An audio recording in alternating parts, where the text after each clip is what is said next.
This year's best kept secret for a film was the debut of a new antagonist character in the Terrifier franchise. That is the little pale girl played by Amelie McLean, who stole every single scene that she was in. But that best kept secret comes with a lot of unanswered questions.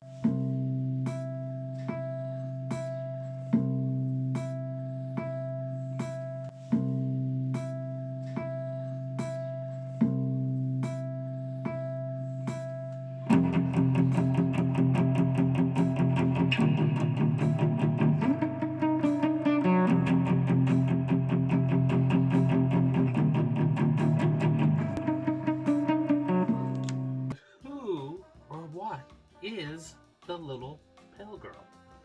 Is she the little girl that was killed at the carnival and is consumed with vengeance for her tragic death? Or is she a demon? Maybe the Empress of Hell? We'll explore these two theories, and as always, we'll leave it to you to decide. As we dive into this episode of The Popcorn Theory, let's get started by getting to know the little pale girl, or the face of the little pale girl. So, in the movie, we get to see a quick glance at a news article in Jonathan and Sienna's father's scrapbook. And here's what it had to say. A grim fate was in store for a young girl after a celebration at the town carnival this Halloween. 10-year-old Emily Crane was last seen alive, cheerfully roaming the carnival grounds earlier Friday evening.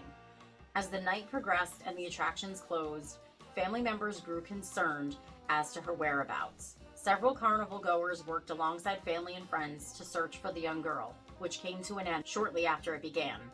Crane's lifeless, mangled body was discovered in a makeup trailer just outside the main event grounds. Crane was the daughter of two prominent circus performers whose family also includes a long line of very popular, well-respected circus acts, mimes, and similar talents. In the Art to Clown timeline, Emily's murder, as we would learn later from Brooke, as she mentions to Sienna outside of the carnival, took place 2 years prior to that night.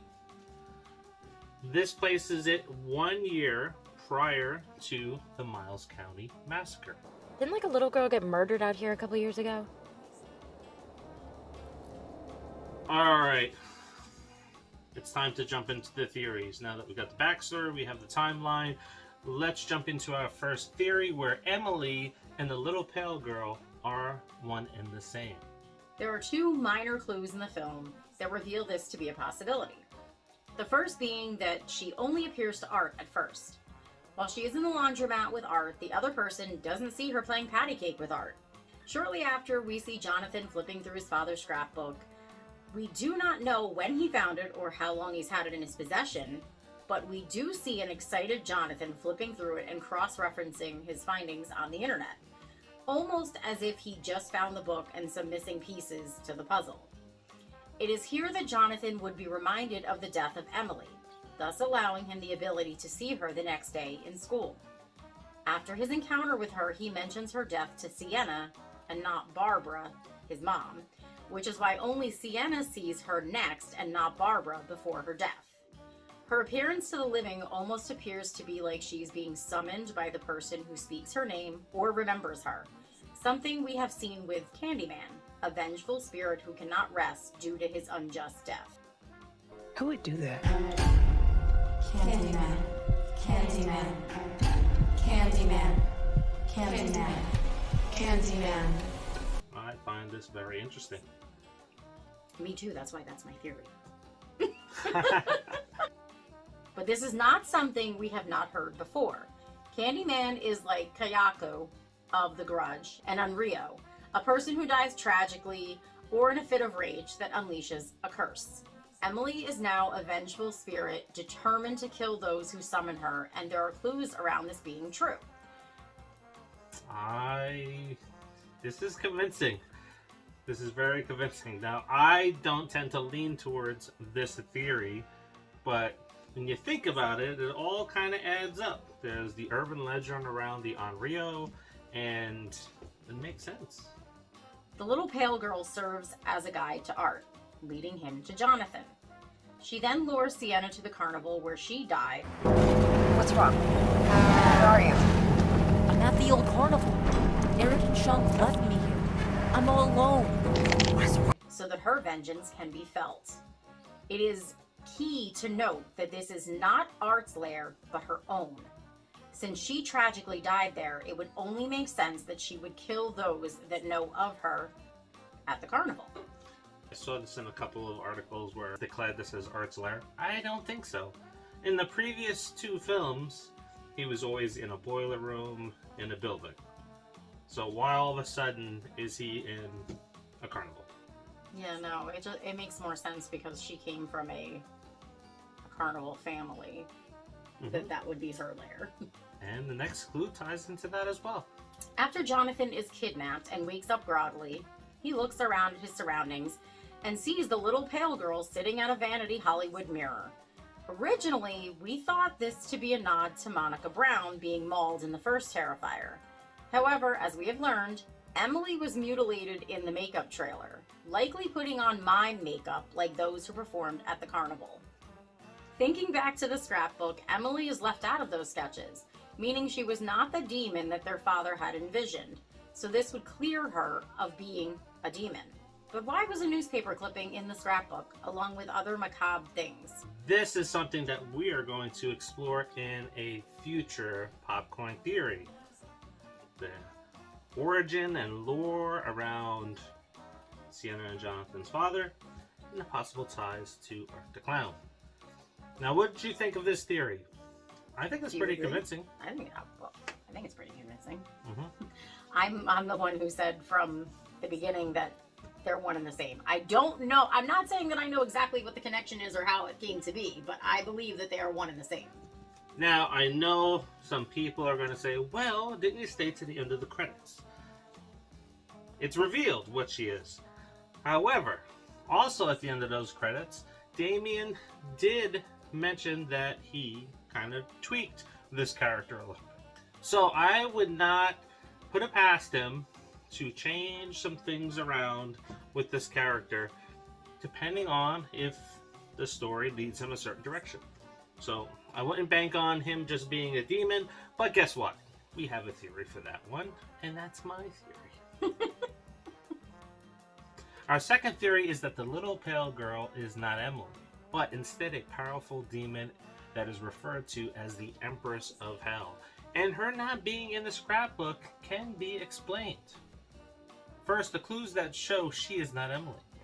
The little pale girl does not show up until 2 years after her death. Not a year later when Art is stalking Tara in the warehouse. If she was a victim of Art who has shown back up, why not Tara? Why didn't Tara come back a year later? When Art first sees her, he seems a bit confused, almost as if he does not recognize who she is. That means that Art probably did not kill her. I mean, there have been serial killers who have not recognized every single one of their victims. This is true. And in our Easter egg video, she does have the MO of sitting in the chair with the same card faced. But I don't believe that Art killed her. Now let's dive into why she is a demon. First off, she has the ability to shapeshift. Do you remember at the carnival when Jonathan shoots Art to save his sister and they believe that Art is dead? Well, Barbara then appears to Sienna, giving her a false sense of security that the worst is over. Only, it's not Barbara, it's the little pale girl. Throughout the film, we also see that the little pale girl has a unique characteristic that no one else has, including Art. The power of possession. And this is explained through her eyes glowing at times. This is what separates her from Art as being something a little bit different than what he is. This is how the demon reveals itself. Or maybe it's a little bit of a poker face. This is hinted at towards the end of the film during the mid-credits, where we see a crazed Victoria after she has given birth to a head. Yes, a head. Her one eye glows yellow. We also happen to see this in All Hallows Eve, where Art the Clown's eyes turned yellow as well. More on both of those shortly. Also, the little pale girl tends to guide Art at times, or maybe even just manipulate him as a pawn in her little game. Her supernatural abilities can be found in one demon, known as the Empress of Hell, which I've plugged already, and also known as the Mother of Demons. And the little pale girl is Lilith. For those of you that are old enough, Lilith is not just some concept. Lilith is something greater than that. Are you talking about the Lilith Fair? I am talking about the Lilith Fair. Okay, well that I know, but I don't know this. Maybe many people don't. So, Lilith was actually the first wife of Adam. Who's Adam? Adam and Eve, of course. And she rebelled against Adam and abandoned him in the Garden of Eden. What did God do? Casted her out, just like Lucifer. Now, Lilith is the only demon considered to be an equal to Lucifer, and whose powers we see the little pale girl exhibit during this film. When we first meet the little pale girl in the laundromat, she coerces Art into doing her bidding and hunting down Jonathan and Sienna,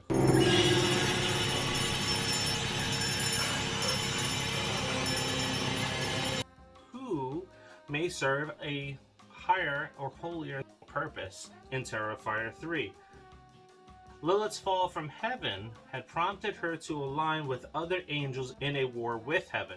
So it only makes sense here that she is picking up where she may have left off in the past, or it may have failed in the past, because she recognizes something within Sienna. So she's going to use Art to vanquish them.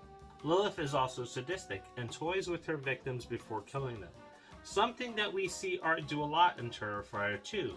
Now, while you may be thinking that Art did this in Terrifier 1, pause. Let's think about this. He killed everybody off very quickly in that other movie. And you can't say he was toying around with Tara, because Tara was giving him a run for his money. She was kicking his ass at certain times. So he wasn't toying with her like he did with Allie, or like he was doing with Sienna and Jonathan in the carnival. Well, he toyed with her a bit because he dismembered her friend in front of her. Yes. I guess maybe you can consider that toying. I can consider... Why is that not? You're psychologically fucking with someone. Okay, maybe. I mean, I'm sorry, but that's like your best friend in the world, right? And now she's hung upside down, completely nude, and she gets sawed in half starting at the crotch. And you have to sit and watch. That's toying. But would a cat kill another mouse in front of a mouse it's about to kill? No. No, but the difference is these are humans that he's messing with. So that's why. Because they have the emotions that a cat and mouse don't. Cats don't give two shits about anybody. Neither does Art. But the humans that he's messing with do. Lilith can also possess others, as mentioned. And aside from what we mentioned earlier, the little pale girl reveals herself to Art leaning forward in a chair, waving. Just like we saw in All Hallows Eve, where Art was kidnapping the girl, and he also was sitting in a chair, leaning forward and waving in a similar fashion. Now, why do I think that she is using Art to hunt down Sienna and Jonathan? Well, Lilith would have possessed Jonathan and Sienna's father. And why do I say that? And that is because, as we heard in the film, He had like this giant brain tumor that, I don't know, it just made him do all this fucked up shit. And he was like seeing things, and he got really abusive towards the end, especially towards Sienna. so this could have been Lilith's first attempt at trying to kill off the two kids. And when it failed, she just lost the dad. Or maybe he committed suicide to prevent that from happening. So now that her job is not finished, what better way to do it than send in Art the Clown? No. Cue the music, send in the clowns.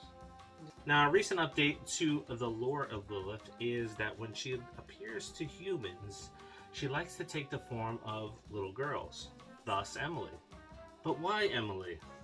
That is the topic for another popcorn theory that we have figured out and involves a possible second killer in the film. Lastly, Lilith is known as the mother of demons and has the ability of fertility and creation. As mentioned before during the mid-credits, we get to see Victoria give birth, and during All Hallows Eve, we also get to see the ritual take place in the Ninth Circle where the kidnapped victim for Art is served up to be impregnated with a demon. Now, just to recap, the little pale girl may be Lilith, the Empress of Hell, because we saw her use the same abilities that Lilith has, and that is possession. The yellow eyes that Victoria and Art have displayed in various points in this franchise. Shape-shifting. Remember, she appears as a girl in most of the movie, and then she tries to trick Sienna by appearing as Barbara. The manipulation of others, toying with her victims like a cat with a mouse, and then supernatural reproduction. As always, this is just our theories, and we will leave it to you to decide which one is right. If you don't agree with us, that's fine. Drop your own theory into the comments below so that we know what you think. So also, going back to the toying with the victims, like cat and mouse, and not because you went back to it, because I need to. And you say that Art doesn't do this, but I think he does this a lot. I mean, look at in the Halloween store. He toyed with Sienna. This is after the little pale girl had arrived. But I'm just saying. Mm-hmm. Okay, and what about in the first Terrifier in the pizza place? He toyed with Dawn and Victoria. Can't say he didn't. He did. Sat there and stared at them. Yeah, but then he would just like stare at them, and then, you know, the little like, you know, he toys. He does. Maybe. Do you think that's toying around? Yes. I think toying around is playing around right before you kill somebody. You know, whip them with that homemade chain that he has. No, because he's toying with them and he's getting inside their head. Yeah, I guess you can consider it that. I don't. Okay, whatever. But that's why there's... You believe in your demons and this Lilith chick, and I'm gonna go with reality. I'm just gonna say, right? You're gonna go with reality. Why did it take her 2 years to show up? And where's the other people that he killed? I figured Tara would show up, maybe even Dawn. But it's just her. So there's no rhyme or reason as to why that happens. Sometimes it just does. So you help us decide by letting us know which theory you think is right, or just tell us, you know what, both of them are crap. This is what I think. So, and drop that into the comments, because hey, that's what makes it fun about movies like Terrifier and like Scream, because we get to theorize around what the hell is going on. But let's be honest, what makes it even more fun is when I beat him. And as we are filming this right now, we have 2 polls that are live, so I can't announce who is the true winner, but you will see some results magically appear here at the time of editing and where we stand on the Facebook and the YouTube community poll. The poll that I didn't even know existed until a little while ago. The poll that she asked me to do when we did the last video. I know, and then I didn't realize that he did it. So you'll see the results on where we're at before this video releases, and then we'll leave those up, and you can still add to that poll in our community section to see if we swayed you any different. See if he swayed you, because I was winning. Anyway, don't forget it is the quest for 5,000 subscribers, and you can help us get there by liking, subscribing, sharing, and dropping comments. And voting for me in the poll. Well, the poll won't help us. Adding comments to this video will, because the more comments and the more likes that this gets, the broader the audience that gets to see this. And when we hit 100 comments, 100 likes, there will be a winner of some prizes. And we should be giving out a prize soon, right? Yes. We'll be announcing that this weekend. probably before this video releases or right afterwards. Also, when we hit 5,000 subscribers, you'll have a chance to win this box of Strawberries and Scream cereal signed by David Arquette and Matthew Lillard. So help us get there and help us shine a light on other great independent films and artists that are out there. So, what do you think? And until the next Popcorn Theory, we talk about the possibility of 2 killers in the Terrifier franchise. See you. See ya.